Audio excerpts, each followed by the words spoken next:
السلام علیکم ورحمۃ اللہ وبرکاتہ،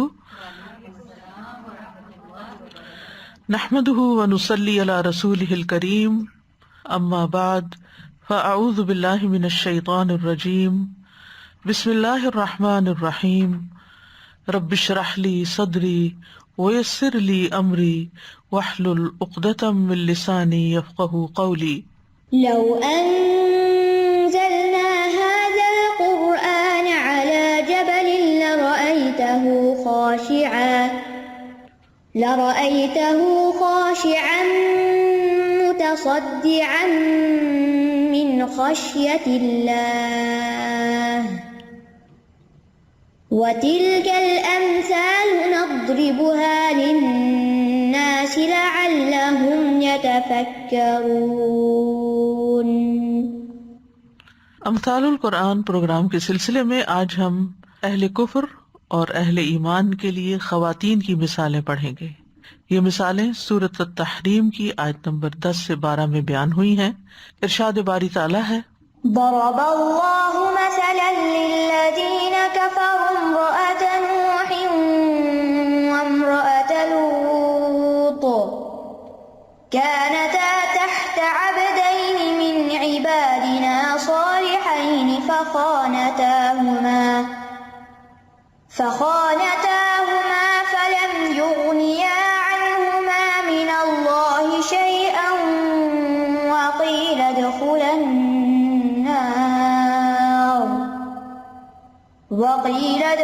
النار مع الداخلين۔ وضرب الله مثلا للذين آمنوا امرأة فرعون إذ قالت رب ابن لي عندك بيتا في الجنة ونجني من فرعون وعمله ونجني من القوم الظالمين۔ ومريم ابنة عمران التي أحصنت فرجها فنفخنا فيه من روحنا وصدقت بكلمات ربها وكتبه وكانت من القانتين۔ اللہ نے ان لوگوں کے لیے جنہوں نے کفر کیا نوح کی بیوی اور لوط کی بیوی کی ایک مثال بیان کی ہے علیہم السلام۔ وہ دونوں ہمارے دو نیک بندوں کے ماتحت تھیں، تو ان دونوں عورتوں نے ان سے خیانت کی، تو وہ دونوں اللہ کے مقابلے میں ان کے کچھ بھی کام نہ آ سکے، اور کہہ دیا گیا کہ آگ میں داخل ہونے والوں کے ساتھ تم دونوں بھی داخل ہو جاؤ۔ اور اللہ نے ان لوگوں کے لیے جو ایمان لائے فرعون کی بیوی کی مثال بیان کی ہے، جب اس نے کہا اے میرے رب، میرے لیے اپنے پاس جنت میں ایک گھر بنا دے، اور مجھے فرعون سے اور اس کے عمل سے نجات دے، اور مجھے ظالم قوم سے نجات دے۔ اور عمران کی بیٹی مریم کی مثال بیان کی، جس نے اپنی شرمگاہ کو محفوظ رکھا، تو ہم نے اس میں اپنی طرف سے روح پھونک دی، اور اس نے اپنے رب کے کلمات اور اس کی کتابوں کی تصدیق کی، اور وہ فرما برداروں میں سے تھی۔ تو یہاں ہم دیکھتے ہیں کہ 4 خواتین کی مثال بیان ہوئی ہے۔ 2 خواتین نبیوں کی بیویاں تھیں، لیکن وہ کافروں کے لیے مثال بن گئی، اور 2 خواتین، ایک ان میں سے فرعون کی بیوی حضرت آسیہ تھیں، اور دوسری مریم ابنت عمران، یہ اہل ایمان کے لیے ایک بہترین مثال قرار پائیں۔ یہ مثالیں سورۃ التحریم میں آئی ہیں۔ اس سورت کے آغاز میں نبی صلی اللہ علیہ وسلم پر عتاب کیا گیا کہ جس چیز کو اللہ نے آپ کے لیے حلال کیا اسے اپنی ازواج کی خوشی کی خاطر آپ حرام کیوں کر رہے ہیں۔ اس کے بعد اللہ سبحانہ تعالیٰ نے اہل ایمان کو حکم دیا کہ وہ اپنے آپ کو اور اپنے گھر والوں کو آگ سے بچائیں، اور یہ اس صورت میں ہی ممکن ہے جب وہ اللہ اور اس کے رسول کے احکامات پر عمل کریں۔ اس کے ساتھ ساتھ خالص توبہ کا بھی حکم دیا گیا، اور پھر ایمان والوں سے خطاب کر کے اللہ تعالیٰ فرماتے ہیں یا ایھا الذین آمنوا توبوا الی اللہ توبۃ نصوحا عسیٰ ربکم ان یکفر عنکم سیئاتکم ویدخلکم جنات تجری من تحتها الانہار۔ اور ایک اور خاص بات یہ کہ نبی صلی اللہ علیہ وسلم نے اپنا ایک راز اپنی ایک بیوی سے شیئر کیا تھا جس نے اسے آگے دوسری کو بتا دیا. تو اس کانٹیکس میں بھی یہ مثالیں اہم معاملہ رکھتی ہیں کہ کس طرح اللہ سبحانہ تعالیٰ کے ہاں اصل قدر و قیمت ایمان کی ہے، عمل صالح کی ہے، اچھے کردار کی ہے، چاہے وہ کسی کا بھی ہو اور کہیں بھی ہو. ورنہ ان چیزوں کے بغیر اگر کوئی پیغمبر کے گھر میں بھی ہے تو وہ چیز اس کو فائدہ نہیں دیتی جب تک کہ ایمان اور عمل صالح نہ ہو. کسی کافر کو مومن کا قرب فائدہ نہیں دیتا، کسی بد عمل کو عمل صالح والے کا عمل فائدہ نہیں دیتا. ہر ایک کو اپنے لیے خود کچھ کرنا ہے. تو آئیے دیکھتے ہیں پہلی مثال کو. ضرب اللہ مثلا للذین کفروا امرأۃ نوح وامرأۃ لوط. اللہ نے بیان کیا مثلاً ایک مثال کو، یعنی اس طرح بیان کیا کہ جس سے بات واضح ہو جائے. اور وہ بات کیا ہے؟ للذین کفروا، سب سے پہلے کفر کرنے والوں کے لیے یہ مثال ہے. کس کی مثال؟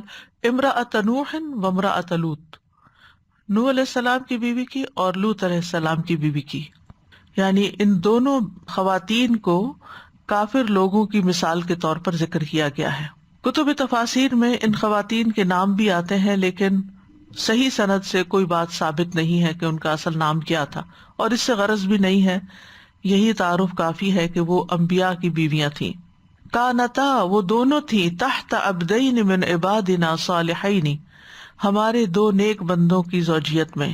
تحت سے مراد ان کی زوجیت میں ہونا، ان کی بیوی ہونا ہے، کیونکہ ان کی عصمت و عزت اور حفاظت جو تھی وہ ان انبیاء کے ذمہ تھی.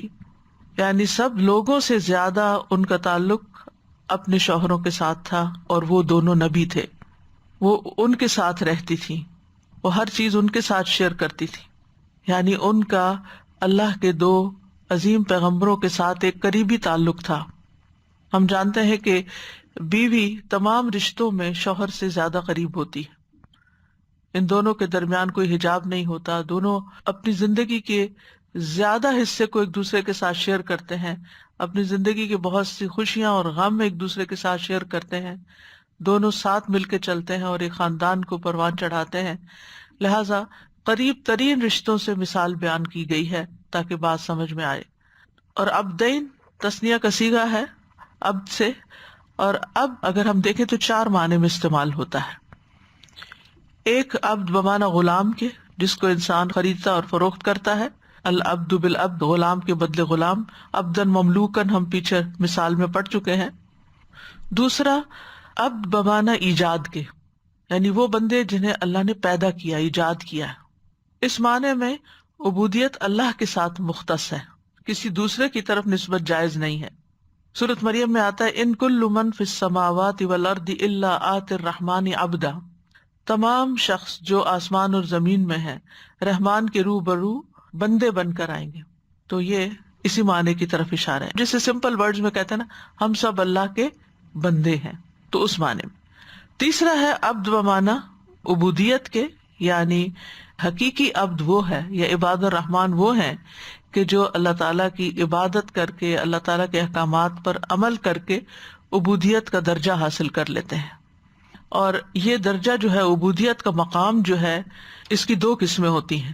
ایک وہ جو اللہ کے مخلص بندے بن جاتے ہیں، جیسے قرآن مجید میں آتا ہے وَاذْكُرْ عَبْدَنَا ایوب. نوح علیہ السلام کے بارے میں آتا ہے اِنَّهُ كَانَ عَبْدًا شَكُورًا.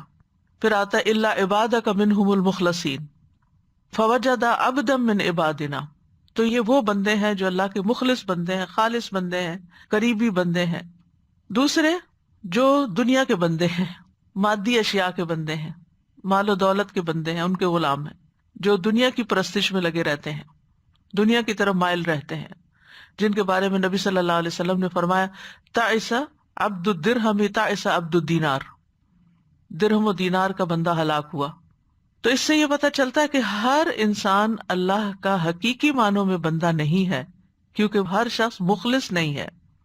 لیکن اصل عبد وہ ہے جو عابد ہے، جو عبادت گزار ہے. لیکن عبد جو ہے یہ عابد سے زیادہ بلیغ ہے. تو اس معنی میں تو سب اللہ کے بندے ہیں کہ اللہ نے ان کو پیدا کیا ہے، لیکن اللہ کے اصل بندے وہی ہیں جو اللہ کے اطاعت گزار ہیں، عبادت گزار ہیں. اور یہ دو عبدین کون سے بندے ہوئے ان سارے بندوں میں سے؟ جو مخلص ہیں، خالص ہیں، حقیقی بندے ہیں. صالحین، صالح، درست. یہ صالح جو تھا فساد کا اپوزٹ ہوتا ہے، کبھی اس کے مقابل استعمال ہوتا ہے اور کبھی اچھے کے معنوں میں استعمال ہوتا ہے، نیک کے معنوں میں. تو یہاں نیک کے معنوں میں استعمال ہو رہا ہے کہ وہ دونوں بڑے نیک بندے تھے. فخانتاہما، تو ان دو عورتوں نے اپنے ان دو شوہروں سے، یعنی حضرت نوح اور حضرت لوط علیہ السلام سے، ان کی بیویوں نے خیانت کی. خیانت کا لفظ جو ہے یہ خون سے ہے، یہ امانت اور وفاداری کے الٹ ہے. خیانت کیا ہوتی ہے؟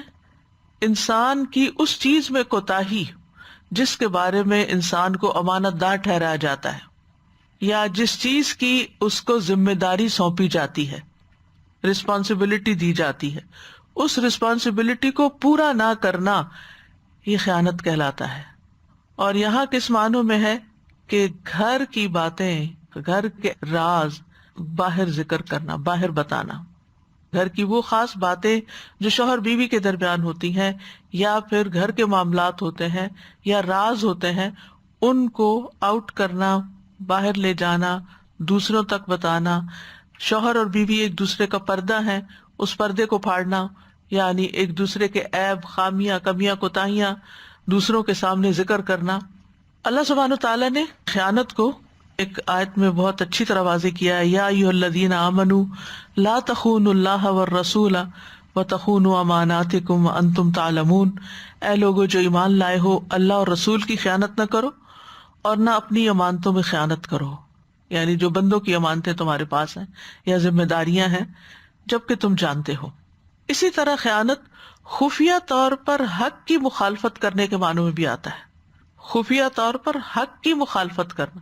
اسی لیے خیانت اور نفاق دونوں ہم معنی بھی ہوتے ہیں. کبھی خیانت کا لفظ عہد اور امانت کا پاس نہ کرنے پہ بولا جاتا ہے، اور نفاق دین میں خیانت ہوتی ہے، عقیدے میں خیانت ہوتی ہے، یعنی عہد شکنی کر کے حق کی مخالفت کرنا اور خفیہ طور پر عہد شکنی کرنا. تو ان دونوں بیویوں کی خیانت کیا تھی؟ ان کی خیانت گھریلو معاملات میں نہیں تھی، ان دونوں بیویوں کی خیانت مال میں نہیں تھی، عزت و عصمت میں نہیں تھی، شوہر کے جسمانی حق کے معاملے میں نہیں تھی.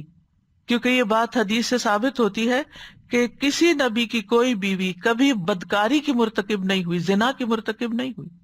یعنی شادی شدہ عورت کا زنا کرنا بھی شوہر سے خیانت ہے. نیک عورتوں کی جو صفت قرآن مجید میں بیان ہوئی ہے وہ کیا ہے؟ فالصالحات قانتات حافظات للغیب بما حفظ اللہ.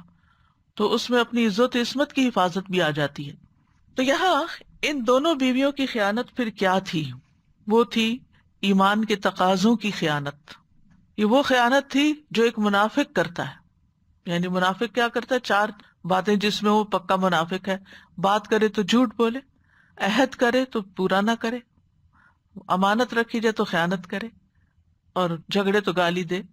اور اس میں آپ دیکھیے کہ یہاں پر یہ اپنے اس عہد کی بھی خفیہ طور پر عہد شکنی کر رہی ہیں جو ایک انسان ایمان لا کر اللہ تعالیٰ سے باندھتا ہے، یا پھر شادی کرنے کے بعد شوہر کے ساتھ مل جل کے زندگی بسر کرنے کا جو ایک عہد ہوتا ہے. اور پھر یہ کہ ایمان کے جو تقاضے تھے ایک پیغمبر کی بیوی ہونے کی حیثیت سے، اس میں خیانت تھی. ان کا فرض کیا بنتا تھا کہ یہ شوہر کی ذمہ داریوں میں ان کے لیے مددگار بنے، ان کے لیے سپورٹ بنے، ان کا ساتھ دیں. کیونکہ والمؤمنون والمؤمنات بعضهم اولیاء بعض یأمرون بالمعروف وینہون عن المنکر. مومن مرد اور مومن عورتیں ایک دوسرے کے مددگار ہوتے ہیں، وہ نیکی کا حکم دیتے ہیں، برائی سے روکتے ہیں. لیکن انہوں نے خیانت کی، اور وہ کیا تھی کہ انہوں نے اپنی راہ الگ نکال لی. یہ اپنے شوہر کے اس ذمہ داری اور اس کے تقاضوں کے ساتھ پوری طرح ہم آہنگ نہیں تھی، اس سے متفق نہیں تھی. ان کی وفاداریاں اپنی قوم کے ساتھ تھی جو پیغمبر کا انکار کرتی تھی. یعنی اہل ایمان کے ساتھ وفاداری ہونے کے بجائے ان کی وفاداری کافر قوم کے ساتھ تھی. یہ دونوں منافق تھی، سمپل ورڈز میں آپ یوں کہہ سکتے ہیں. بظاہر ایمان کا اظہار کرتی تھی لیکن دل میں کفر چھپاتی تھی. یہ ان دونوں کی خیانت تھی. ابن عباس کہتے ہیں کہ کسی عورت نے کسی نبی پر سرکشی نہیں کی بلکہ ان دونوں کی خیانت دین میں تھی. ظاہری طور پر فرما بردار تھی، یعنی بظاہر جی بالکل جی بالکل جی ہاں جی ہاں، لیکن اندر سے وہی کرتی تھی جو مرضی ہوتی تھی. اب وہ اسپیسیفکلی کیا خیانت تھی؟ نوح علیہ السلام کی بیوی کی خیانت یہ تھی کہ وہ لوگوں کو کہتی کہ یہ پیغمبر مجنون ہے، از کریزی مین.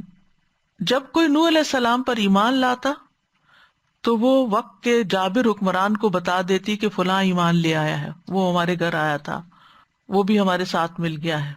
یعنی ایک طرح سے گھر کی جاسوسی کرتی. وہ کہتے ہیں نا گھر کا بھیدی لنکا ڈھائے. تو وہ بجائے اس کے کہ اپنے شوہر کو سپورٹ کرتی، وہ غیروں کو سپورٹ کر رہی تھی، کفار کو سپورٹ کر رہی تھی، کافر قوم کا ساتھ دیتی تھی. ابن عباس سے ایک اور روایت میں آتا ہے ان دونوں کی خیانت یہ تھی کہ نوح علیہ السلام کی بیوی ان کے راز افشا کرتی تھی. جب کوئی شخص نوح علیہ السلام پر ایمان لے آتا تو نوح علیہ السلام کی ظالم قوم کو اس بات کی خبر دے دیتی. اور جہاں تک لوط علیہ السلام کی بیوی کا تعلق ہے تو لوط علیہ السلام جب کسی کو اپنے ہاں مہمان ٹھہراتے تو وہ شہر کے لوگوں میں اس کی خبر دے دیتی تاکہ وہ بدعملی کرنا چاہیں ان کے ساتھ تو کر لیں. اور باقی بھی تفصیلات آتی ہیں کہ وہ گھر میں آگ جلا دیتی جس سے دھواں نکلنے لگتا، جس سے لوگوں کو پتہ چل جاتا کہ ان کے گھر میں کوئی مہمان آئے ہیں، اور پھر وہ چڑھ دوڑتے اور وہ جیسے وہ فرشتے آئے تھے اور انہوں نے ہی خبر دی تھی کہ گھر میں نوجوان لڑکے آئے ہیں، جس کی وجہ سے قوم کے لوگ ان کے گھر پہ چڑھ دوڑے تاکہ وہ ان فرشتوں کے ساتھ جو بہت خوبصورت نوجوان تھے بدعملی کر سکے. اب اس خیانت کا نتیجہ کیا ہوا؟ فلم یغنیا عنہما من اللہ شیئا، تو وہ دونوں نبی اپنی بیویوں کو اللہ سے بچانے میں کام نہ آ سکے. چاہے وہ نبی تھے، ان کا بڑا مقام تھا، لیکن چونکہ بیویوں کے اندر خیانت تھی لہٰذا وہ بچا نہیں سکے، ان کو فائدہ نہیں دے سکے، کام نہ آ سکے. وقیل ادخلا النار مع الداخلین، دونوں سے کہہ دیا گیا کہ آگ میں جانے والوں کے ساتھ تم بھی آگ میں چلی جاؤ. یعنی ان کے اعمال کا جو انجام تھا وہ بہت برا ہوا. نبی کی بیوی ہوتے ہوئے بھی عذاب سے نہ بچ سکی. نبیوں کے اندر یہ قوت نہ تھی کہ وہ اپنی بیویوں سے عذاب کو ہٹا سکتے. بیوی اور شوہر کا رشتہ کیسا بھی ہو، بہرحال دونوں کے درمیان کچھ نہ کچھ ایک دوسرے سے ہم آہنگی ہوتی ہے، کچھ اقدار ملتی جلتی ہوتی ہیں، کچھ انٹرسٹ ایک جیسے ہوتے ہیں، ایک وقت ساتھ گزارا ہوتا ہے، ایک تعلق ہوتا ہے. اس کی بنا پر آخری عمر میں خاص طور پر دونوں ایک دوسرے کے لیے کچھ نہ کچھ سپورٹ بن جاتے ہیں، اختلافات بھول جاتے ہیں. کوئی بیمار ہو جائے، کوئی مصیبت میں پڑ جائے تو ساری پچھلی باتیں بھول کے انسان آگے بڑھ کر مدد کرتا ہے. لیکن یہاں پر جب یہ مصیبت میں پڑی تو شوہر کام نہیں آ سکے. تو اس سے کیا پتہ چلتا ہے کہ کسی کا رشتہ دار کتنا بھی اس کے قریب ہو، یعنی شوہر بیوی سے زیادہ کون سا رشتہ ایک دوسرے کے قریب ہو سکتا ہے، کتنا بھی قریب ہو، لیکن اس کی نیکیاں گناہگار کو، بدکار کو کام نہیں آ سکتی. سورۃ ہود میں واضح طور پر لوط علیہ السلام کی بیوی کو قوم کے ساتھ عذاب ملنے کی بات ہمیں پتہ چلتی ہے. یعنی یہ جو کہا گیا نا اوپر کے وقیل ادخل النار مع الداخلین، کہہ دیا گیا داخل ہو جاؤ، یعنی قیامت کے دن ہی داخل ہوگی جہنم میں. لیکن دنیا میں جب ان کو موت آئی تو اس وقت ان کو خبر دے دی گئی. اور یہ بھی کہا جاتا ہے کہ موت کے وقت ان کو کہا جائے گا، اور اس سے مراد عذاب قبر یا جو موت کے بعد کی آگ ہے. جیسے قوم نوح کو پانی میں غرق کیا گیا تھا لیکن آگ میں ڈال دیا گیا. آل فرعون بھی آگ پہ پیش کی جاتی ہے، حالانکہ وہ بھی پانی میں غرق ہوئے تھے. تو یہاں ان سے بھی کہہ دیا گیا تم بھی اب آگ میں چلیے، موت کے ساتھ ہی. موت ایک بہت تلخ حقیقت ہے جس کو عام طور پر ہم بھولے رہتے ہیں. دنیا میں ہمیں کوئی غم ہوتا ہے، دکھ ہوتا ہے، پریشانی ہوتی ہے، ہم ایک دوسرے کی مدد کرتے ہیں، ایک دوسرے کا حال پوچھ لیتے ہیں، ایک دوسرے کو انس فراہم کرتے ہیں، ایک دوسرے کے قریب ہوتے ہیں، سوشلائز کرتے ہیں، تو ہم اپنے وقتی طور پہ غم بھول جاتے ہیں. یعنی انسان کو انسانوں کی کمپنی جو ہے وہ بہت سے طریقوں سے فائدہ دیتی ہے. یعنی سوشلائزنگ جو ہے نا وہ انسان کی ضرورت ہے. وہ یہ کہتے بھی ہے نا مین از اے سوشل اینیمل. لیکن انسان ہمیشہ یاد رکھے کہ موت کے ساتھ ہی انسان تنہا ہو جائے گا. تنہائی سے دل لگانا سیکھنا چاہیے. اگر زندگی میں کبھی بھی لونلینس فیل ہو کہ بعض اوقات انسان بہت سے لوگوں کے اندر رہتے ہوئے بھی لونلی ہوتا ہے، کیونکہ کوئی اس کی بات سمجھتا نہیں، کوئی اس کی تکلیف کو نہیں سمجھتا، کوئی اس کے مسئلے کو نہیں سمجھتا، یا ذہنی ہم آہنگی نہیں ہوتی. اور شوہر ایمان والا اور بیوی نفاق پہ کیا ذہنی ہم آہنگی ہوگی، کیا تعاون ہوگا؟ اگر وقتی طور پہ باتوں سے کوئی دل بہلا بھی دیا تو وہ جیسے کہتے ہیں نا سول میٹ ہونے والی بات تو نہیں نا. یعنی یہ بات خصوصی طور پر وہاں ہوتی ہے جب شوہر اور بیوی کے درمیان نظریاتی فرق ہوتا ہے، دین کا فرق ہوتا ہے، ذہنی تفاوت ہوتا ہے، ذہن دونوں کے الگ الگ طریقے سے سوچتے ہیں، ایک آخرت کے لیے سوچ رہا ہے، ایک دنیا کے لیے سوچ رہا ہے، تو کتنا بڑا فرق ہو جائے گا. ظاہر ہے جو آخرت کے لیے سوچتا ہے وہ اپنے مال میں، اپنے وقت میں، اپنی جان میں، اپنی محنت، ہر چیز میں یہ مد نظر رکھے گا کہ یہ چیز میری آخرت مجھے کیسے فائدہ دے گی. اور جو دنیا کے لیے سوچتا ہے وہ بالکل اس کے الٹ سوچے گا، وہ دوسرے کو بیوقوف سمجھے گا، ہر وقت کی لڑائی ڈالے رکھے گا. تو دنیا کی تنہائی کوئی تنہائی نہیں ہے. یعنی یہ جو لونلی نیس ہے نا، یہ آج کی دنیا میں بہت بڑا مسئلہ ہے. کچھ لوگ تو واقعی فزیکلی لونلی ہوتے ہیں کیونکہ بچے ساتھ چھوڑ جاتے ہیں، یا شادی نہیں ہوتی، یا ویسے ہی خاندان کوئی نہیں ہے، حرام کے بچے ہیں، کسی نے اون ہی نہیں کیا، کہاں ہومز میں پلے، کہاں لوگوں کے پاس پلے، کہیں ان کو چھوڑ کے چلے گئے. طرح طرح کی تنہائیاں ہیں. لیکن یہ تنہائیاں کوئی حقیقت نہیں رکھتی زیادہ، کیونکہ پھر بھی انسان تنہا ہوتے ہوئے بھی کہیں نہ کہیں کسی سے ملاقات کر لیتا ہے، کسی کے پاس بیٹھ جاتا ہے، کسی کو کال کر لیتا ہے، کسی کے ساتھ چیٹ کر لیتا ہے، ٹی وی پہ کچھ دیکھ لیتا ہے تو وقتی طور پہ ان سے کنیکٹ کر لیتا ہے اپنے آپ کو. یعنی کچھ نہ کچھ ان کو حرکت زندگی کی نظر آتی رہتی ہے دائیں بائیں. بالکل تنہائی نہیں ہے، لیکن ہر انسان اپنے آپ کو تنہائی کے لیے تیار کر لے، کیونکہ موت اس کو سب سے بڑی تنہائی دینے والی ہے. قبر اس کے لیے تنہائی کا مقام ہے. کوئی ساتھ نہیں ہوگا، کوئی کام نہیں آئے گا، کوئی فائدہ نہیں دے گا. اور پھر موت کے بعد جب قیامت کے دن اٹھیں گے، کون کس کو پوچھے گا؟ کوئی کسی کو نہیں پوچھے گا، ہر ایک کو اپنی پڑی ہوگی، کوئی کسی کے کام نہیں آئے گا.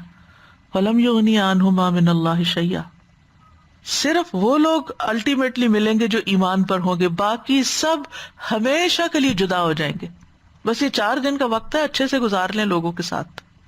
کوئی پتہ نہیں کہ کل کس کے ساتھ دوبارہ ملنا نصیب ہوتا ہے یا نہیں ہوتا. اپنا نہیں پتا کسی کو کہ ہمارا انجام کیا، دوسرے کا کیا خبر. اگر دونوں اللہ کی خاطر محبت کرتے ہیں تو عرش کا سایہ نصیب ہو اور وہاں ہو سکتا ملاقات ہو جائے.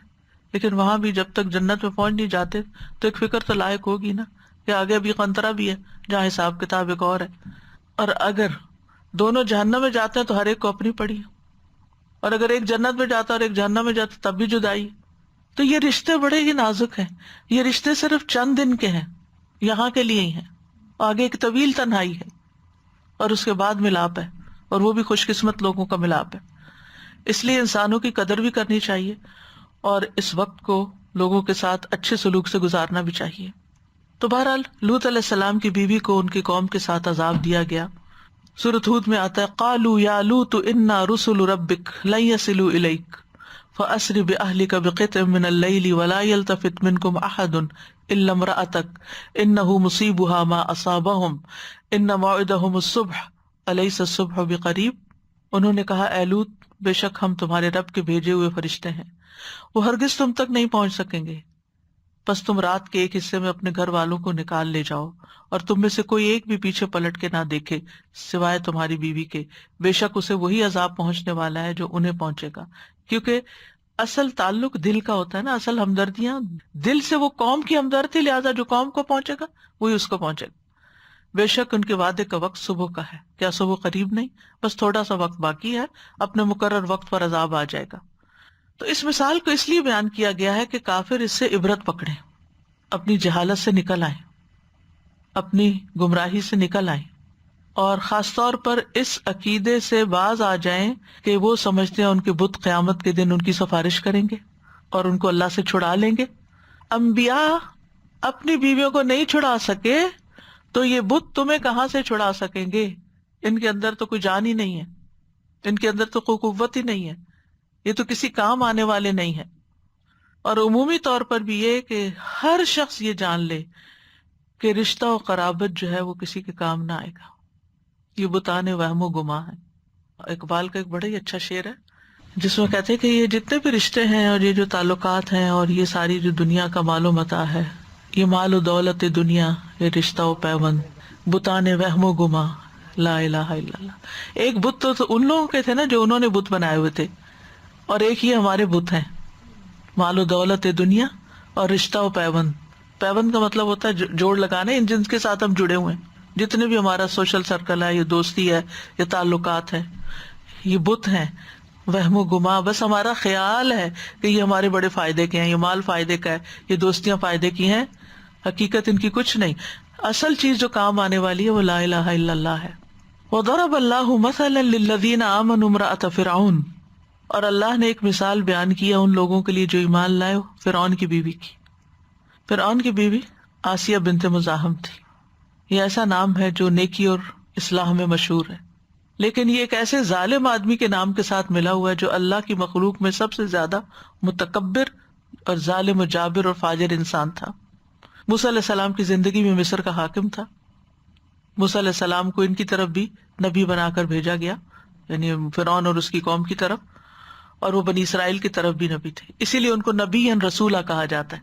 یعنی رسول وہ ہوتا ہے جو کفار کی طرف بھیجا جاتا ہے اور وہ ان کو دعویٰ کا کام کرتا ہے. اس اعتبار سے موسیٰ علیہ السلام رسول ہیں. اور نبی جو ہوتا ہے وہ اپنی قوم کی طرف بھیجا جاتا ہے جو ان کو تعلیم کا کام کرتا ہے. پچھلے رسول کی جو تعلیم چھوڑی ہوئی ہوتی ہے، کتاب ہوتی ہے کچھ، اس کے مطابق وہ تعلیم دیتا ہے. تو موسیٰ علیہ السلام بنی اسرائیل کی طرف نبی تھے اور فرعون کی طرف اور اس کی قوم کی طرف رسول تھے، رسول النبیہ. حضرت آسیہ جو تھی وہ مصر کے محلات میں زندگی بسر کر رہی تھی. فرعون کی تعمیرات تو آپ دیکھتے ہی ہیں، احرام مصر آپ دیکھ لیں، یا ان کے باقی اسٹیچوز اور جو ان کا اریگیشن کا سسٹم. ابھی میں ایک امیج دیکھ رہی تھی جس میں مصر کے اندر کی جو نہریں بہتی تھی ان کا پورا ایک جال بچھا ہوا جس پر اس کو بڑا فخر تھا. تو ابھی اس کو نکالا گیا، یعنی دیکھا گیا کہ وہ کیا تھا. تو بظاہر دنیاوی اعتبار سے ایک بڑی مملکت کے ایک بڑے ظالم جابر بادشاہ کی بیوی جو خوشحالی میں اور نعمتوں میں زندگی بسر کر رہی تھی، لیکن جس وقت اللہ نے ایمان دے دیا تو اس کے سامنے یہ نعمتیں کوئی حیثیت نہیں رکھتی تھی. اور یہ حقیقت ہے، جس دل میں جنت سما جائے، اسی لیے انہوں نے مانگا تو کیا مانگا، رب ابن لی عندک بیتا فی الجنہ.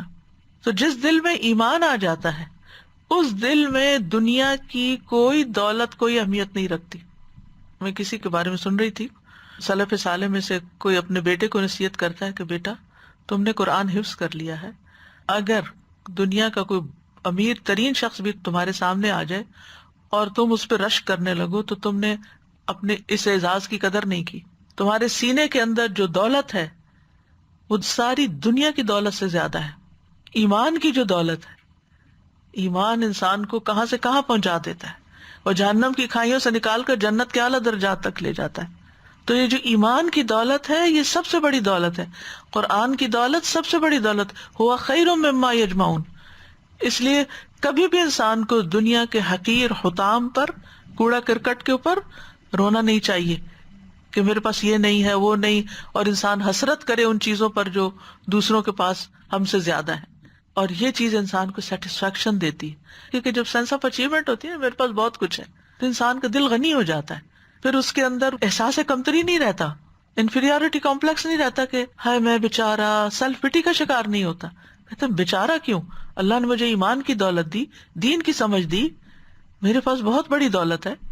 اور باقی نعمتوں پہ بھی اگر انسان غور کرے تو بہت کچھ ہے انسان کے پاس. ان ایمان والوں کو مثال دی جا رہی ہے کہ تم دیکھو ایمان کتنی بڑی دولت ہے.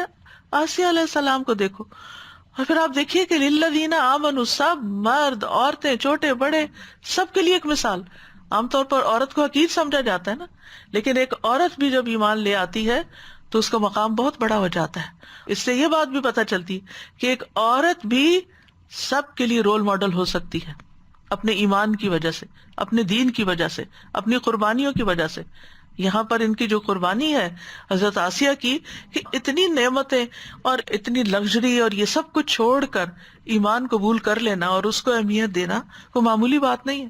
عام طور پر ہم دین کی طرف کیوں نہیں آتے کہ ہماری دنیا چھٹے گی، ہماری جاب چھٹ جائے گی، ہمارا اسٹیٹس چلا جائے گا، لوگوں کی نظروں میں پھر ہم کوئی امپورٹنٹ نہیں رہیں گے. اگر ہم ان جیسا ڈریس اپ نہیں ہو، ان جیسے لائف سٹائل اختیار نہیں کریں تو پھر ہمیں کوئی پوچھے گا نہیں، ہم سے کوئی رشتہ نہیں کرے گا، ہم سے کوئی تعلق قائم نہیں کرے. ڈزنٹ میٹر، کوئی بات نہیں، اسی میں خیر ہوگی. کئی دفعہ جب مائیں ذکر کرتی ہیں نا کہ سب کچھ اچھا تھا، بس لڑکی کے حجاب کی وجہ سے رشتہ نہیں ہوا، تو میں کہتی اسی میں خیر تھی، پتہ نہیں اگر رشتہ ہو جاتا تو کس کس مصیبت سے گزرتی. آپ شکر کریں اگر نہیں ہوا، اللہ نے جہاں لکھا ہے وہاں ہو جائے گا. تو بعض اوقات انسان کو دین کی وجہ سے، ایمان کی وجہ سے کوئی امتحان بھی آ جاتا ہے، کوئی آزمائش بھی آ جاتی ہے. دنیاوی اعتبار سے لوگ اس کو تھوڑا حقیر بھی سمجھ، خاندان میں بعض اوقات لوگ اس کو اہمیت نہیں دیتے. آپ دیکھیں نا جب فیملی گیدرنگز ہوتی ہیں تو سبھی نے محسوس کیا ہوگا کہ عموماً ان لوگوں کی بڑی آہو بھگت چاہ قدر ہوتی ہے جو مال کے اعتبار سے، اسٹیٹس کے اعتبار سے ذرا اوپر ہوتے ہیں. سب ان کے آگے پیچھے ہو رہے ہوتے ہیں، سب ان کے لیے دوڑ دوڑ کے جا رہے ہوتے ہیں. لیکن جو دنیا کے حساب سے اگر کم ہے لیکن دین میں آگے ہیں تو عموماً ان کو اگنور کر دیا جاتا ہے، یہ ان کو کیا پتا، یہ کیا حیثیت، ان سے کیا فائدہ. حالانکہ اگر آپ ان کے پاس بیٹھے تو آپ کو وہ دولت مل جائے جو آپ کو دونوں جہانوں کے لیے کافی ہو جائے. تو بہت خوبصورت مثال ہے ایمان والوں کے لیے اور سارے ایمان والوں کے لیے کہ دیکھو زمین پہ سب سے سرکش انسان کی بیوی کا ایمان کیسا تھا اور کتنا بڑا تھا، اور اس نے مانگا تو کیا مانگا. فرعون کی سرکشی مانی ہوئی ہے، اللہ سبحانہ و تعالیٰ گواہی دیتے ہیں وَإِنَّ فِرْعَوْنَ لَعَالٍ فِي الْأَرْضِ وَإِنَّهُ لَمِنَ الْمُسْرِفِينَ کہ فرعون یقیناً زمین میں سرکش ہے اور حد سے گزرنے والوں میں سے ہے. اور یہ بھی اللہ تعالیٰ نے فرمایا وَمَا أَمْرُ فِرْعَوْنَ بِرَشِيدٍ فرعون کا حکم ہرگز کسی طرح درست نہ تھا، بالکل غلط رستے پر تھا. اب جب یہ ایمان لے آئی اور مشکلات کا سامنا کرنا پڑا تو اللہ سے جنت مانگ لی اور اللہ کا قرب مانگ لیا. اذ قالت رب ابن لی عندک بیتا فی الجنہ جب کہنے لگی اے میرے رب میرے لیے اپنے پاس جنت میں گھر بنا دے، اپنے پاس پہلے. ابن کثیر کہتے ہیں ثابت بنانی کے ریفرنس سے کہ فرعون کے بارے میں کہا جاتا ہے وَفِرْعَوْنَ ذِی الْأَوْتَادِ فرعون جو میخوں والا تھا، اس وجہ سے کہا جاتا ہے کہ اس نے اپنی بیوی کے لیے 4 میخیں گاڑ دی. کہتے اس کو دھوپ پہ لٹا کے اس کے 2 ہاتھ اور 2 پاؤں ان دونوں پر کیل ٹھونکے زمین میں جکڑ دیا، یعنی الٹا لٹایا، اور پیٹھ پہ بھاری پتھر کی چکی رکھ دی، حتیٰ کہ حضرت آسیہ فوت ہو گئی. منع کرتا ہوگا ایمان سے باز آئے جو نہیں باز آئے کہ کسی قیمت پہ ایمان نہیں چھوڑوں گی، تو بالآخر یہ سزا دی. تو اسی سے فرعون ذی الاوتاد کیلوں والا یا میخوں والا فرعون. تو جب وہ شدید تکلیف میں تھی تو انہوں نے یہ دعا مانگی تھی رب ابن لی عندک بیتا فی الجنہ.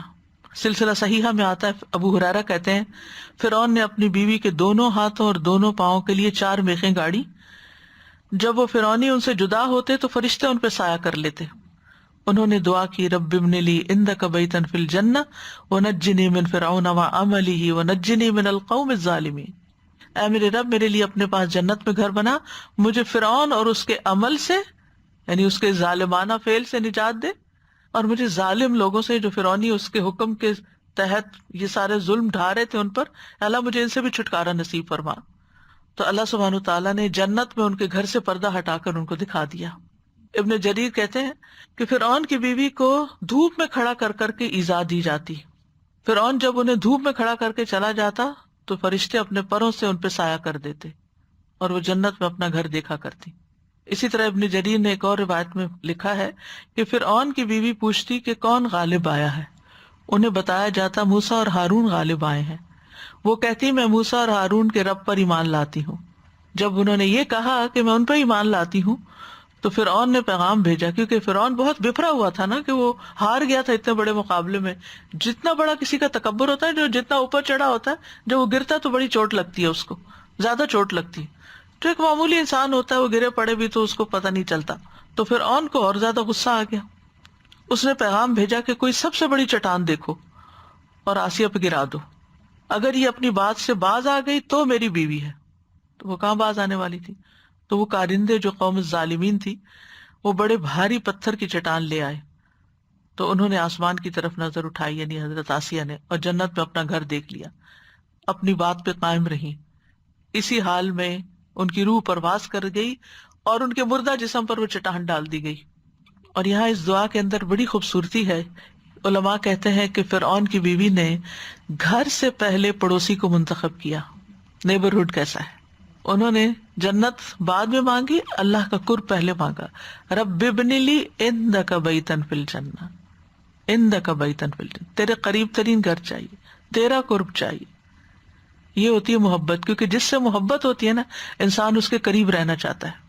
اور یہ پہلی نشانی ہوتی ہے، انسان اس کے قریب آتا ہے.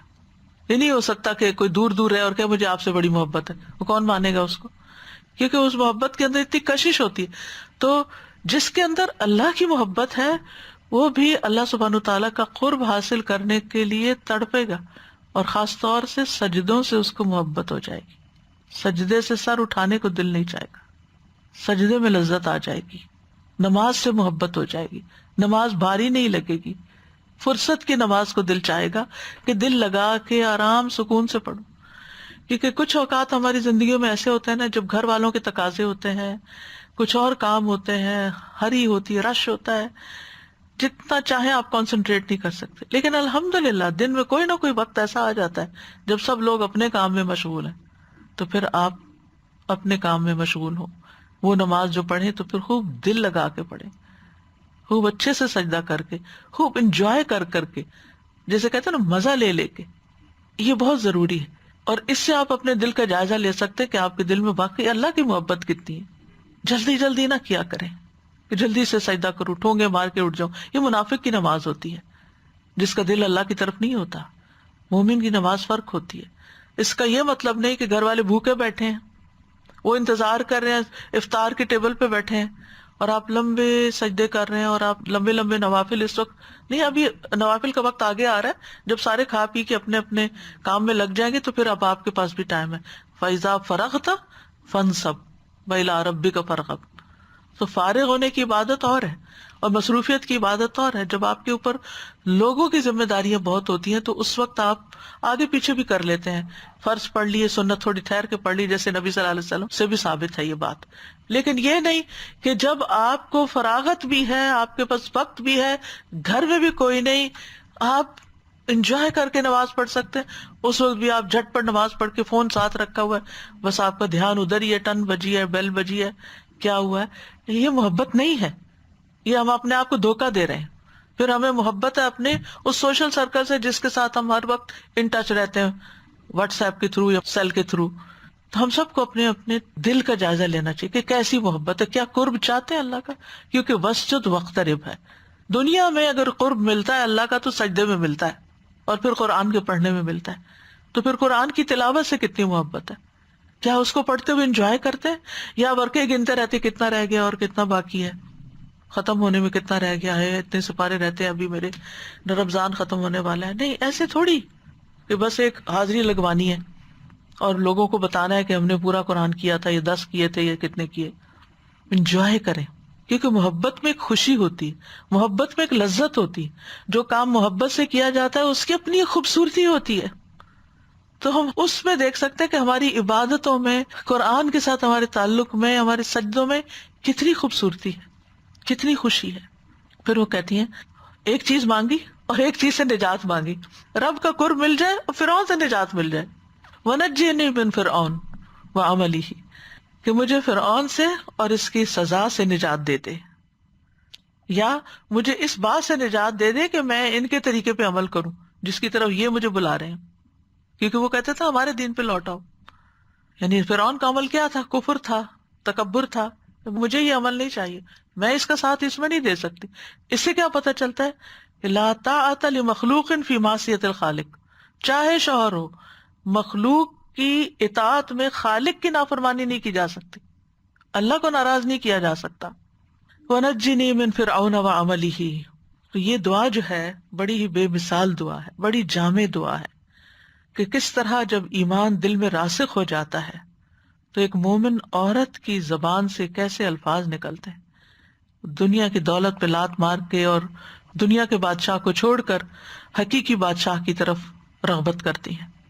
تو جس عورت کا ایمان بلند ہوتا ہے اس کی سوچ کی پرواز بھی بڑی بلند ہوتی ہے.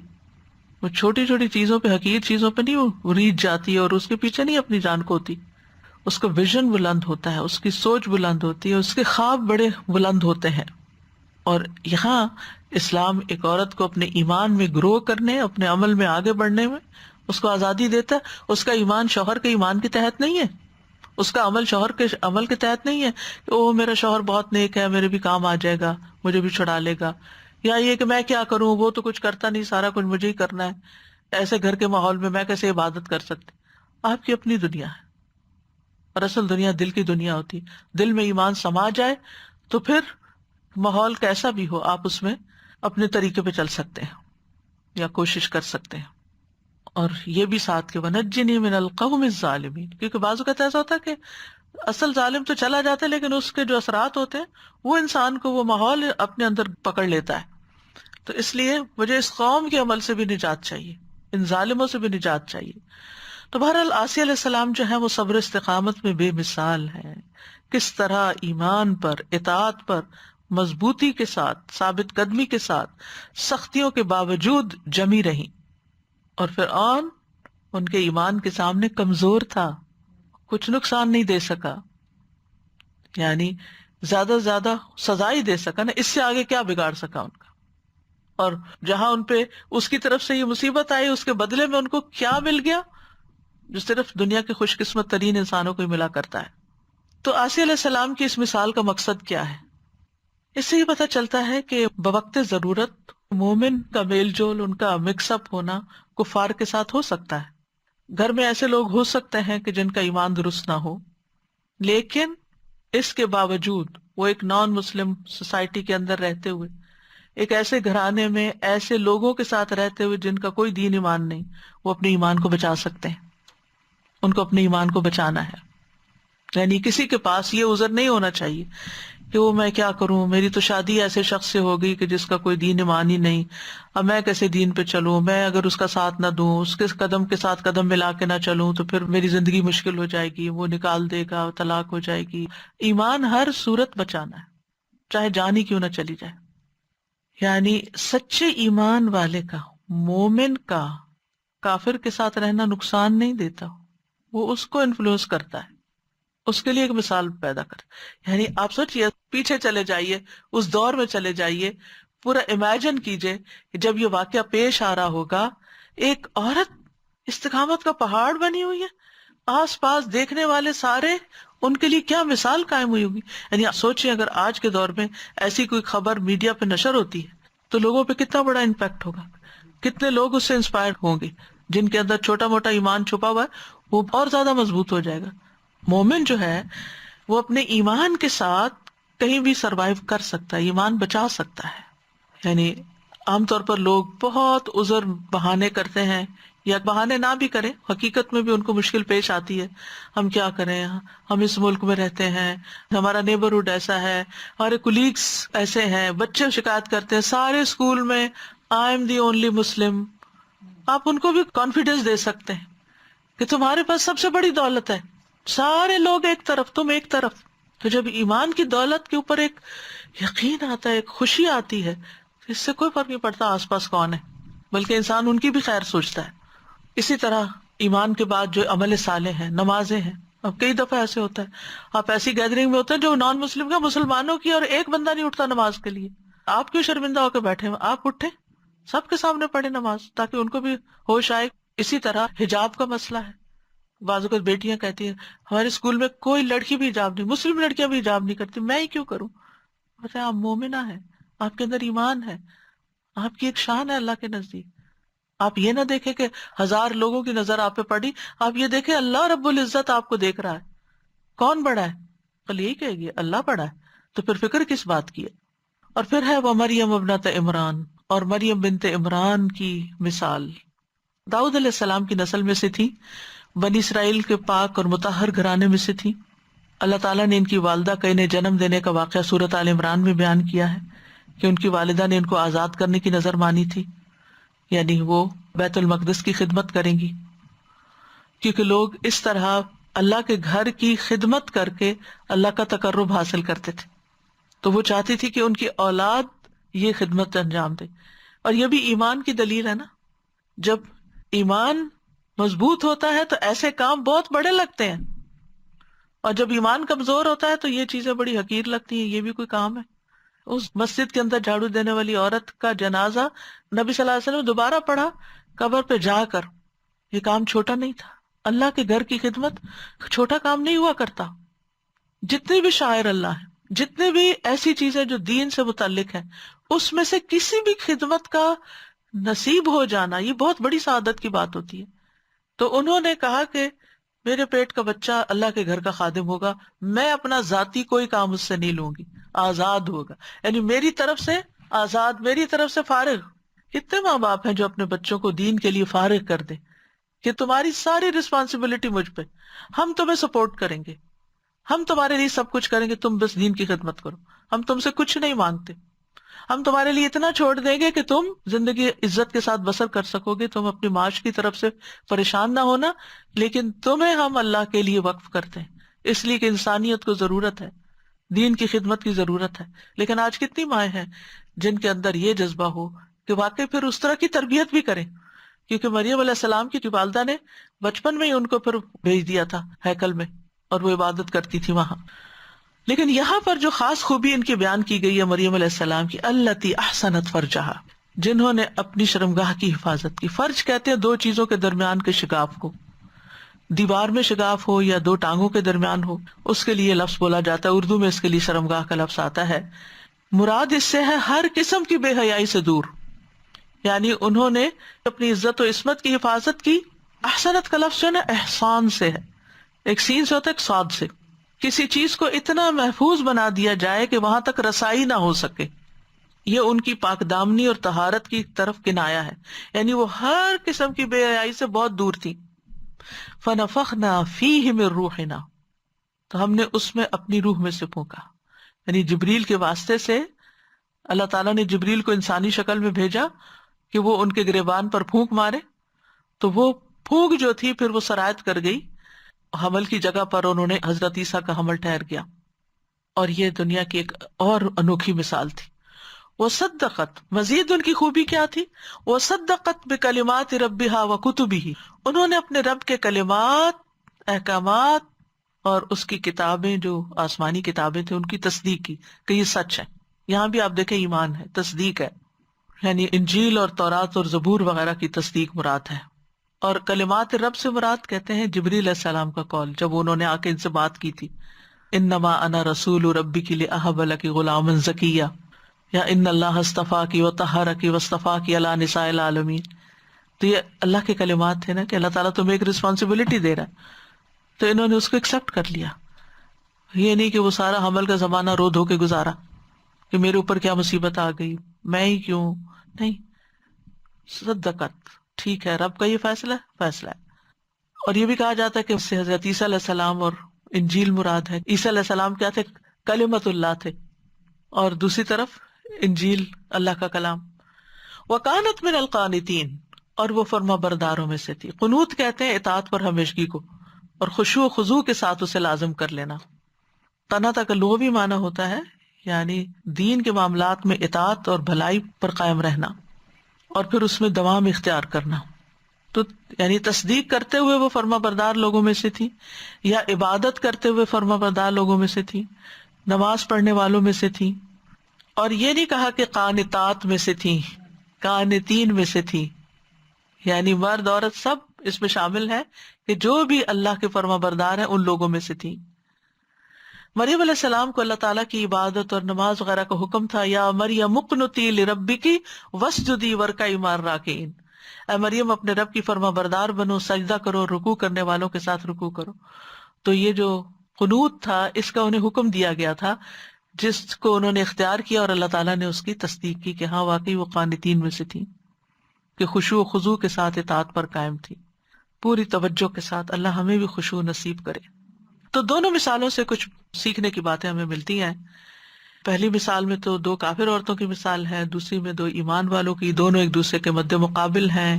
ایمان والوں میں اخلاص اور تقوی میں انتہا ہے، شدت ہے، اور دوسری طرف خیانت اور نفاق۔ آپ کو معلوم ہے نا نفاق اور تقوی ایک دوسرے کے پیرالل ہیں، ان عورتوں کے اندر نفاق کفر ہے اور یہاں ایمان کے ساتھ تقوی ہے۔ اور پھر آپ دیکھیں کہ عورتوں کی مثال بیان کرنے کی حکمت ہے، یعنی یہاں عورتوں کو بطور مثال بیان کیا گیا، کیونکہ عام طور پر عورت کی مثال، عورت کی بات، عورت کی کوئی سے نہیں ہوتی عمومی طور پر معاشرے کے اندر، یا اس کو کوئی وزن نہیں دیا جاتا، یا اس کو کوئی اہمیت نہیں دی جاتی، کمتر خیال کیا جاتا ہے۔ لیکن بات یہ ہے کہ اگر عورت کو بھی امپاور کرنا ہے، اس کو آگے بڑھنا ہے، تو اس کو ایمان میں ترقی کرنی چاہیے، اور جب وہ اللہ کی نگاہوں میں بڑی ہو جاتی ہے تو پھر لوگوں کے لیے خود بخود رول ماڈل بن جاتی ہے. پھر یہ کہ ایمان کا رشتہ سارے رشتوں سے بلند ہے. زوجیت کا رشتہ اپنی جگہ ایک خوبصورت رشتہ ہے، لیکن کام نہیں آتا اگر ایمان نہ ہو. رسول اللہ صلی اللہ علیہ وسلم نے ایک مرتبہ فرمایا، میرے دوست نہیں ہیں مگر میرے دوست تو اللہ اور صالح مومنین ہیں. یعنی اصل دوستی اور تعلق تو ایمان والوں کی ہے. پھر اسی طرح کسی کافر کو مومن کی دوستی یا قربت کام نہیں آئے گی، کوئی رشتہ داری کام نہیں آئے گی، جیسے پہلی مثال میں ہم دیکھتے ہیں. لیکن مومن کو کافر کا ساتھ نقصان نہیں دے گا. یعنی مومن اگر کافر کے ساتھ ہے تو مومن کا کوئی نقصان نہیں، لیکن کافر اگر مومن کا ساتھ ہے تو کافر کو کوئی فائدہ نہیں. پھر یہ بھی کہ حسب نسب قیامت کے دن کام نہیں آئے گے. جیسے نوح علیہ السلام کے بیٹے کی مثال ہے، ابراہیم علیہ السلام کے والد کی مثال ہے، نبی صلی اللہ علیہ وسلم کے چچا کی مثال ہے. نبی صلی اللہ علیہ وسلم نے اپنے گھر والوں کو یہی تعلیم دی. جب یہ آیت اتری تھی وَأَنذِرْ عَشِيرَتَكَ الْأَقْرَبِينَ، تو آپ نے قریش کو بلایا اور ایک ایک کا نام لیا، رشتہ داری کا تعلق بتایا. اے کعب بن لؤی کی اولاد، اپنے آپ کو آگ سے بچاؤ. اے مرہ بن کعب کی اولاد، اپنے آپ کو آگ سے بچاؤ. اے عبد شمس کی اولاد، اے عبد مناف کی اولاد، اے ہاشم کی اولاد، اے عبد المطلب کی اولاد، سب کو یہ کہا اپنے آپ کو آگ سے بچاؤ. اے فاطمہ بنت محمد، یہ 7 فرمایا. رشتہ داری ظاہر کی، اپنے آپ کو آگ سے بچا لو. بے شک میں اللہ کی طرف سے تمہارے لیے کسی چیز کا اختیار نہیں رکھتا سوائے اس کے کہ تم لوگوں کے ساتھ ایک رشتہ ہے. اسی طرح اپنی پھپھی ہے صفیہ بنت عبد المطلب، اپنے آپ کو آگ سے بچاؤ. ایک اور روایت میں آتا ہے دنیا میں جو مجھ سے چاہتی ہو لے لو، لیکن آخرت میں کام نہیں آؤں گا.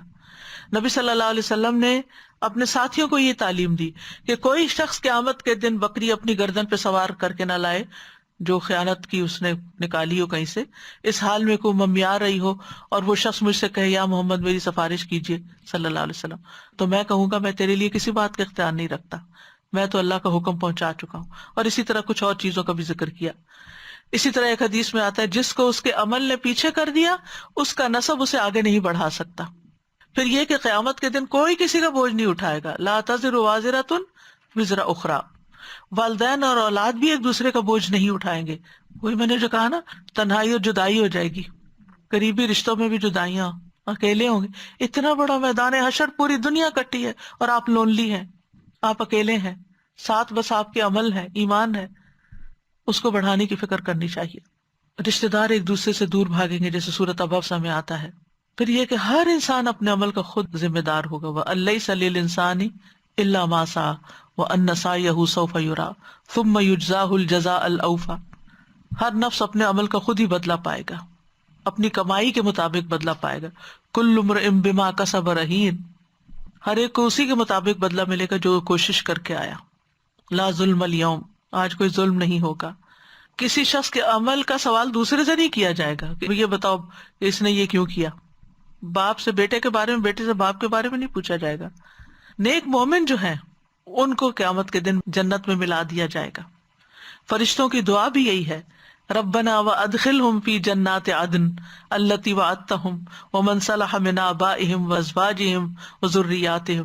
اے ہمارے رب، انہیں ہمیشہ رہائش والی جنتوں میں داخل کر جن کا تو نے ان سے وعدہ کیا، اور ان کو بھی جو ان کے باپ دادوں اور بیویوں اور اولاد میں سے اس لائق ہیں. وہاں جا کر ملاقات ہوگی اور وہ ہمیشہ کی دائمی ابدی ملاقات اور ساتھ ہوگا. وہ اصل خوشی کے دن ہے کہ جہاں کوئی جدائی نہیں. دنیا میں تو ہمیشہ اکٹھے رہ ہی نہیں سکتے. اور پھر یہ کہ نیک لوگ نیک لوگوں کے ساتھ ہوں گے. فَأُولَٰئِكَ مَعَ الَّذِينَ أَنْعَمَ اللَّهُ عَلَيْهِم مِّنَ النَّبِيِّينَ وَالصِّدِّيقِينَ وَالشُّهَدَاءِ وَالصَّالِحِينَ وَحَسُنَ أُولَٰئِكَ رَفِيقًا. انسان دنیا میں جس سے محبت کرتا ہے قیامت کے دن اس کے ساتھ ہوگا. الْمَرْءُ مَعَ مَنْ أَحَبَّ. قیامت کے دن نیک لوگوں کی صحبت فائدہ دے گی.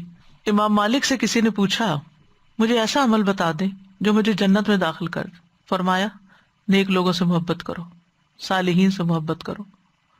ہو سکتا ہے اللہ تعالیٰ ان میں سے کسی کے دل کو جھانکے اور اس میں تمہارا نام لکھا ہو، یعنی وہ تم سے محبت کرتے ہوں، اور اللہ تمہیں بخش دے اور جنت میں داخل فرما دے. پھر اسی طرح عمدہ اخلاق والے نبی صلی اللہ علیہ وسلم کے ساتھ ہوں گے. فرائض پورے کرنے والے صدیقین اور شہداء کے ساتھ ہوں گے. امانت داری اور سچائی انبیاء اور صدیقین کے ساتھ کا موجب ہوگی. رسول اللہ صلی اللہ علیہ وسلم نے فرمایا صادق امین مسلمان تاجر قیامت کے دن انبیاء صدیقین اور شہداء کے ساتھ ہوگا. پھر دو کامل خواتین آسیہ علیہ السلام اور مریم علیہ السلام کی مثال بیان ہوئی ہے. حدیث میں آتا ہے کہ مردوں میں بہت سے کامل گزرے ہیں لیکن عورتوں میں سے کامل صرف دو ہیں. یہ صحیح بخاری کی روایت ہے. وہ مریم بنت عمران اور فرعون کی بیوی آسیہ با کمال ہیں. اس کے بعد ایک اور حدیث میں حضرت خدیجہ، حضرت فاطمہ کا ذکر بھی ہے، ایک اور حدیث میں حضرت عائشہ کا ذکر بھی ہے. لیکن ان خواتین کا اپنا مقام ہے. اور کمال سے کیا مراد ہے یہاں؟ کامل ہونا. کامل سے پرفیکٹ ہونا، یہ مطلب نہیں کہ کوئی کمی ہوگی نہیں، مطلب یہ ہے کہ نیکی، تقوی، اچھی عادات، اچھی عبادات، اچھے اخلاق میں انتہا پر ہوں گے، اٹموسٹ کوشش کرنے والے. ایک مرتبہ نبی صلی اللہ علیہ وسلم نے زمین پہ 4 لکیریں کھینچی تو آپ نے فرمایا تمہیں معلوم ہے یہ 4 چیزیں کیا ہیں؟ تو لوگوں نے کہا اللہ اور اس کا رسول ہی بہتر جانتے. فرمایا اہل جنت کی 4 عورتوں میں سے یہ سب سے افضل ہوں گی: خدیجہ بنت خویلد، فاطمہ رضی اللہ عنہا، مریم بنت عمران، آسیہ بنت مزاحم، جنت کی عورتوں کی سردار. آسیہ علیہ السلام کا کردار جو ہے یہ شادی شدہ عورتوں کے لیے ایک مثال ہے کہ شادی کے بعد انسان اپنے دین کو نہ بیچے، دین پر کمپرومائز نہ کرے، دنیا کی رنگینیوں میں نہ کھو جائے. کیونکہ ہوتا یہ ہے کہ اگر شوہر سے محبت ہو، بچوں سے محبت ہو، تو انسان اپنا دین ایمان پیچھے چھوڑ کے پھر ہر وہ کام کرنے پہ تیار ہو جاتا ہے جو وہ چاہتے ہیں، جس سے وہ خوش ہوتے ہیں. اور ان کے ماتھے پہ بل اور ان کی تھوڑی سی بھی بے رخی اور ان کی تھوڑی سی بھی ناراضگی بہت ہرٹ کرتی ہے. اور پھر انسان کہتا ہے کہ چلو چھوڑو، کیا جھگڑا گھر میں ڈالنا، جو یہ چاہتے ہیں وہی کرو. اور یہ بھول جاتا ہے کہ اللہ کو ناراض کر کے یہ نہیں ہو سکتا. اور پھر یہ کہ ایمان لانے کے بعد آزمائشیں آتی ہیں. جتنا بڑا کسی کا ایمان ہوتا ہے اتنی بڑی آزمائش ہوتی ہے، لہٰذا ان میں ثابت قدم رہنا ضروری ہوتا ہے. موت تک اسلام کی حالت میں رہنا ہے. وَلَا تَمُوتُنَّ إِلَّا وَأَنْتُمْ مُسْلِمُونَ. موت تک اللہ کے ساتھ کسی کو شریک نہیں ٹھہرانا، تب جنت میں داخلہ ہوگا. کسی صورت شرک نہیں کرنا، خواہ جان کو خطرہ ہو. پھر یہ کہ جو آزمائش آتی ہے اس پر انسان جب صبر کرتا ہے تو انسان کے لیے اجر ہے. آزمائش آنا ضروری ہے لیکن آزمائش پر صبر بڑا ضروری ہے. اللہ تعالیٰ انسان کو خیر اور شر دونوں طرح آزماتا ہے. اچھے حالات بھی ہوتے ہیں اور تکلیف دہ بھی ہوتے ہیں. اور جو جتنا نیک ہوتا ہے اس پر اتنی سخت آزمائش ہوتی ہے، اور جو جتنا صبر کرتا ہے اس کا ایمان اتنا ہی اونچا جاتا ہے. صبر ایمان کی افضل ترین حالت ہے. اور بے صبرا پن جہنمی عورتوں کی صفت ہے. رسول اللہ صلی اللہ علیہ وسلم نے فرمایا بے شک فساق جہنمی ہے. پوچھا گیا اللہ کے رسول فساق کون ہے؟ آپ نے فرمایا عورتیں. ایک آدمی نے کہا کیا وہ ہماری مائیں بہنیں اور بیویاں نہیں؟ فرمایا کیوں نہیں، لیکن جب ان کو نعمتیں ملتی ہیں تو شکر نہیں کرتی، اور جب آزمایا جاتا ہے تو صبر نہیں کرتی. تو یہ بہت ہی غور و فکر کی اور کانشیس رہنے کی بات ہے. پھر مریم علیہ السلام کا کردار جو ہے یہ کنواری لڑکیوں کے لیے ہے کہ جن کی شادی نہ ہو تو کس طرح وہ اپنے عزت و عصمت کی حفاظت کریں. وہاں ایمان کی حفاظت ہے، یہاں ایمان پروٹیکٹڈ ہے، لیکن ایک عورت کے لیے سب سے بڑی قیمتی چیز ایمان کے بعد اس کی شرم و حیا ہے اور اس کی عزت ہے. تو وہ معزز خاتون تھی مریم علیہ السلام. اگرچہ ان پہ الزام لگا لیکن وہ پاک دامن تھی. انہوں نے اپنی شرمگاہ کی حفاظت کی تھی، کسی ایسی چیز میں ملوث نہیں تھی کہ جس پر ان کو متہم کر دیا گیا. انہوں نے اپنی عزت کی حفاظت کی تھی، اپنے رب کی اطاعت کی تھی. وہ فرما بردار لوگوں میں سے تھی. قرآن مجید میں 34 بار ان کا نام لیا گیا ہے. ان کے نام پر مکمل ایک سورت ہے. وہ دنیا کی تمام عورتوں میں سے بہترین قرار پائیں. ان کا واقعہ قرآن مجید میں بیان کرنے کا حکم دیا گیا. وَاذْكُرْ فِي الْكِتَابِ مریم، یعنی قرآن کریم میں مریم علیہ السلام کا ذکر کیجیے. واحد خاتون ہے جن کا نام لیا گیا قرآن کے اندر. ان کو تمام جہان کی عورتوں پر چنا گیا. وَاصْطَفَاكِ عَلَىٰ نِسَاءِ الْعَالَمِينَ. ان کی پیدائش سے پہلے ہی ان کی والدہ ایک بہت نیک خاتون تھی، یعنی ام مریم جو تھی، یا حنا بنت فاقوز نام بتایا جاتا ہے، جو عمران کی بیوی تھی، وہ بہت نیک خاتون تھی. اور انہوں نے ان کی پیدائش سے پہلے ہی ان کو اور ان کی اولاد کو شیطان سے بچانے کے لیے اللہ کی پناہ میں دیا تھا. کتنی سینسیبل خاتون تھی. آج کتنی لڑکیوں کو یہ پتا ہے بچہ پیدا ہو تو اس کو اللہ کی حفاظت میں بھی دینا ہے. اللہ تعالیٰ نے اس خاتون کی، حنا بنت فاقوز کی نظر قبول کی اور مریم علیہ السلام کو عزت بخشی، اپنے دین کے کام کے لیے چنا. یعنی عیسیٰ علیہ السلام اور ان کی والدہ کو نشانی بھی بنایا گیا. وہ اللہ کی نشانیوں میں سے ایک نشانی. کل میں نے آیات پہ بات کی تھی نا، ایک کائنات کی نشانیاں ہیں، ایک قرآن کی آیات ہیں، اور ایک لوگوں میں سے بھی کچھ نشانیاں ہوتی ہیں. حضرت مریم اور حضرت عیسیٰ علیہ السلام نشانی ہے. وَجَعَلْنَا ابْنَ مَرْيَمَ وَأُمَّهُ آیَةً. اللہ تعالیٰ ان کو بے موسمی رزق دیتا تھا. زکریا علیہ السلام جب ان کے پاس جاتے تو پوچھتے یہ کہاں سے؟ تو کہتی یہ اللہ کی طرف سے ہے. یعنی دنیا میں دکھا دیا اللہ نے کہ وہ ایک اسپیشل خاتون ہے. ان کی خاص صفت جو شرمگاہ کی حفاظت ہے تو یہ تمام ایمان والوں کے لیے، اور اسی لیے ان کو رول ماڈل بھی بنایا گیا. جنتی لوگوں کی صفت سورۃ مومنون میں بتائی گئی، والذین هم لفروجہم حافظون. نیک عورتوں کی صفت ہے حافظات للغیب بما حفظ اللہ. پھر خاص طور پر نگاہوں اور شرمگاہ کی حفاظت کا ذکر قرآن مجید میں آتا ہے. وَقُلْ لِلْمُؤْمِنَاتِ يَغْضُضْنَ مِنْ أَبْصَارِهِنَّ وَيَحْفَظْنَ فُرُوجَهُنَّ. آپ مومن عورتوں سے کہہ دیجئے نگاہیں نیچی رکھیں، شرمگاہوں کی حفاظت کریں، اپنے نفس کی بھی حفاظت کریں. شوہر کی عدم موجودگی میں مال اور ذات کی حفاظت. اور ایسے لوگوں کے لیے خوشخبری ہے، سورۃ الاحزاب میں آتا ہے والحافظین فروجہم والحافظات، آخر میں آتا ہے اعد اللہ لہم مغفرۃ واجرا عظیما، کہ اللہ نے ان کے لیے مغفرت اور بہت بڑا اجر رکھا ہے. جنت کی ضمانت دی ہے جو شرمگاہ کی حفاظت کرے، زنا سے پرہیز کرے، ننگا ہونے سے پرہیز کرے. جنت کے 8 دروازوں سے داخلے کی ضمانت ہے. جو عورت 5 وقت کی نماز پڑھتی ہو، رمضان کے روزے رکھتی ہو، اپنی شرمگاہ کی حفاظت کرتی ہو، اپنے شوہر کی اطاعت کرتی ہو، اس سے کہا جائے گا جنت کے جس دروازے سے چاہو داخل ہو جاؤ. ان کی دوسری صفت کیا تھی؟ رب کی فرما بردار اور اطاعت گزار تھی. تو مومن عورتیں ایسی ہی ہوتی ہیں.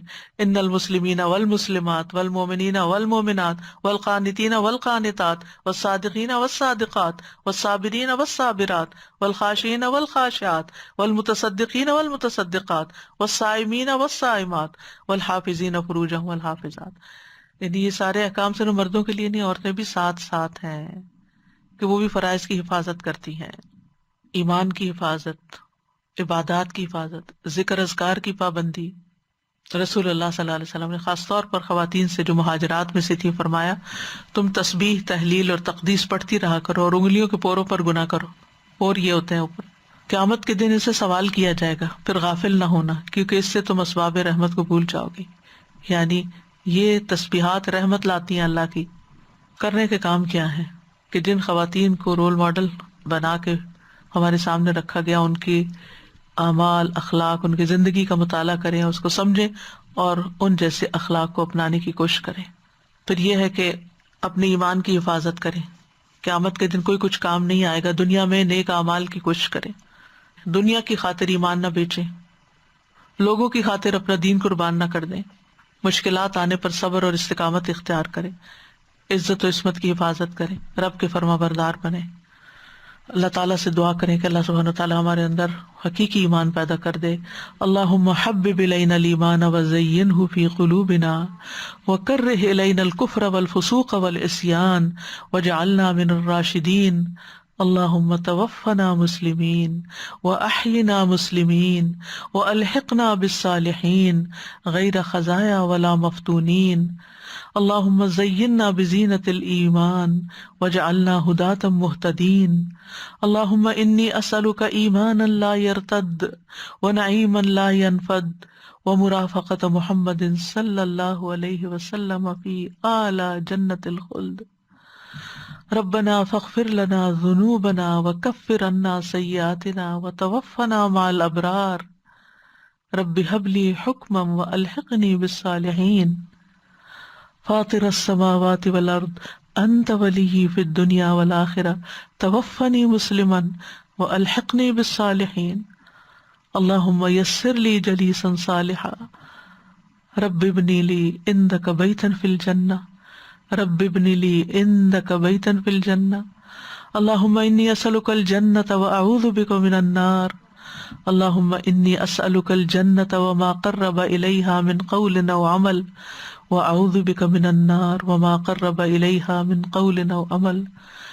ربنا تقبل منا. یا اللہ تمام بیماروں کو صحت دے. یا اللہ اس کووڈ کی بیماری کو جلد ہم سب سے دور کر دے. ہمارے خوف کو امن سے بدل دے. ہم پر اپنی رحمت نازل کر دے. یا اللہ جو جس مشکل میں، اللہ ان کی مشکلیں آسان کر دے. اللہ ہم سب کو ایمان کی دولت نصیب فرما اور دنیا کے غم ہلکے کر دے. اللہ تمام بیماروں کو صحت دے. اللہ سب مشکل میں لوگوں کی مشکل آسان کر دے. جو ہسپتالوں میں پڑے ہوئے ہیں یا اللہ ان کی مشکل آسان کر دے. ربنا تقبل منا انك انت السميع العليم وتب علينا انك انت التواب الرحيم وصلى الله تعالى على خير خلقه محمد وعلى آله واصحابه واهل بيته اجمعين. ہم یہ پڑھے تھے کہ کسی کا عمل دوسرے سے نہیں پوچھا جائے گا، تو کیا کوئی ایسی حدیث ہے جس میں یہ ہے کہ ایک بندہ جنت کی طرف جا رہا ہوگا لیکن اس کو روک لیا جائے گا کہ تم نے اپنے بچوں کی تربیت نہیں کی؟ وہ تو اس کی ذمہ داری تھی نا، تو اس کا عمل تھا جس کے بارے میں اس سے پوچھا جا رہا ہے نا. ٹھیک ہے، وہ ذمہ داری پوچھی جا رہی ہے، لیکن اگر اس نے اپنی ذمہ داری پوری کی ہوئی ہے اور بچے اپنی مرضی سے بگڑے ہیں پھر باپ سے نہیں سوال ہوگا. جی استاذہ جی، ایک سوال جو عموماً لوگ کرتے ہیں، عورتیں اپنا نام چینج کرتی نا شادی کے بعد، تو یہاں پہ امرۃ النو اور امرۃ تو مسز کہلا سکتی ہیں. لو أنزلنا هذا القرآن على جبل لرأيته خاشعا متصدعا من خشية الله وتلك الأمثال نضربها للناس لعلهم يتفكرون. وآخر دعوانا ان الحمد للہ رب العالمین. سبحانک اللہم وبحمدک اشہد ان لا الہ الا انت استغفرک واتوب الیک. السلام علیکم ورحمۃ اللہ وبرکاتہ.